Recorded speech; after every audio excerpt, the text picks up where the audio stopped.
Bangladesh premier league বিপিএলে নিজেদের group পর্বের অষ্টম ম্যাচে ঢাকা ক্যাপিটালসকে 7 উইকেটের বড় ব্যবধানে হারিয়ে প্রথম দল হিসাবে কোয়ালিফাই নিশ্চিত করল রাজশাহী ওয়ারিয়র্স। ম্যাচে প্রথমে টসে জিতে ব্যাট করতে নেমে শুরুটা ভালোই করেছিলেন ঢাকার দুই ওপেনার ওসমান খান ও আব্দুল আল মামুন। তবে এরপর রাজশাহীর বোলারদের তোপের মুখে পড়ে একের পর এক উইকেট হারিয়ে নির্ধারিত 20 ওভারে সবগুলো উইকেট হারিয়ে 131 রান করতে সক্ষম হয় ঢাকা ক্যাপিটালস। দলের হয়ে সর্বোচ্চ 41 রান করেন উসমান খান।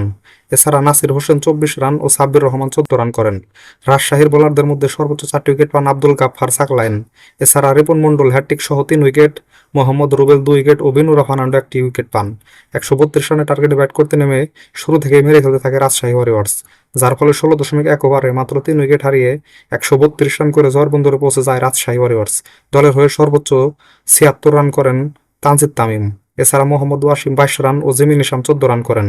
ঢাকার বোলারদের মধ্যে একটি করে উইকেট পান ইমাদ ওয়াসিম, নাসির হোসেন ও সাইফ হাসান।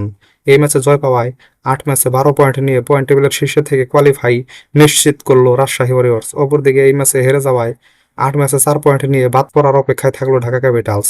নিজেদের পরবর্তী ম্যাচ আগামী 15 জানুয়ারি সন্ধ্যা 6টায় সিলেট টাইটান্সের বিপক্ষে মাঠে নামবে রাজশাহী ওয়ারিয়র্স এবং নিজেদের পরবর্তী ম্যাচে আগামী 16 জানুয়ারি দুপুর 2টায় রংপুর রাইডার্সের বিপক্ষে মাঠে নামবে ঢাকা ক্যাপিটালস।